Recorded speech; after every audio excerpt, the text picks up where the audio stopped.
দর্শক, আজ আপনাদের জানাবো অর্থকরী ফসলের বর্তমান অবস্থা। অন্তত 100 ধরনের কাজে ব্যবহার করা হয় এই পণ্যটি। তার নাম লাক্ষা। দেশে প্রতি বছর লাক্ষার চাহিদা প্রায় 10,000 মেট্রিক টন, কিন্তু দেশে উৎপাদন হয় সর্বোচ্চ 1,000 মেট্রিক টন, যার মধ্যে শুধু চাঁপাইনবাবগঞ্জে উৎপাদন হয় প্রায় 200 মেট্রিক টন। সম্ভাবনাময় অর্থকরী ফসল হলেও দাম না পাওয়া সহ নানা কারণে দিন দিন কমছে লাক্ষা চাষির সংখ্যা। সংকুচিত হয়ে আসছে চাষের আওতায় থাকা এলাকার সংখ্যাও, ফলে চাহিদা বাড়লেও কমছে উৎপাদন। যদিও গবেষকরা বলছেন চাষ বাড়ানো গেলে ফিরবে লাক্ষা সোনালী দিন। প্রাচীন যুগ থেকেই দেশে একটি উল্লেখযোগ্য রপ্তানি পণ্য লাক্ষা। এর ব্যবহার বহুবিধ ও ব্যয়বহুল, তবে বর্তমানে হারিয়ে গেছে লাক্ষা চাষের সোনালী দিন।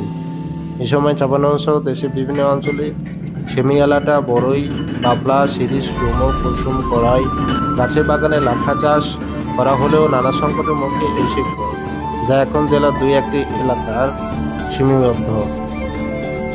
বর্তমানে যারা করছেন তারা বাপ দাদার অস্তিত্ব ধরে রাখতেই লাক্ষা চাষ ছড়ানো, লাক্ষা প্রক্রিয়াজাত করে চাষ টিকিয়া ও গালা তৈরি করছেন। লাক্ষা অর্থকরী ও সম্ভাবনাময় ফসল হলেও চাষিরা বলছেন আবহাওয়ার বিরূপ প্রভাব, উন্নত জাতের বীজ না পাওয়া, বাজারজাতকরণের সমস্যা, দাম না পাওয়া এবং গবেষকদের পূর্ণ সহযোগিতা না পাওয়ায় এ অঞ্চলের লাক্ষা চাষিরা লাক্ষা চাষ করতে আগ্রহ হারাচ্ছেন।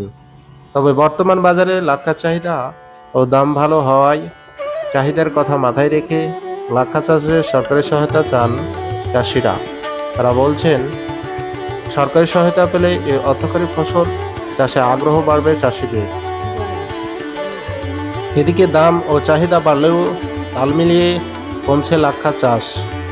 এর জন্য আম চাষিদের অবৈজ্ঞানিক আচরণ, ভারত থেকে আমদানি ও বাজার ব্যবস্থাপনা না থাকাকে দায়ী করছেন লাক্ষা গবেষকরা। আর লাক্ষা গবেষণা কেন্দ্রে গবেষকরা বলছেন চাহিদার সাথে চাষ বাড়ানো গেলে ফিরবে লাক্ষা সোনালী দিন। এজন্য সরকারি পৃষ্ঠপোষকতা ও কৃষি বিভাগের চাষি পর্যায়ে সম্প্রসারণে উদ্যোগ গ্রহণের কথা বলছেন তারা। তবে লাক্ষা সম্প্রসারণে কৃষি বিভাগের নেই কোনো কার্যক্রম।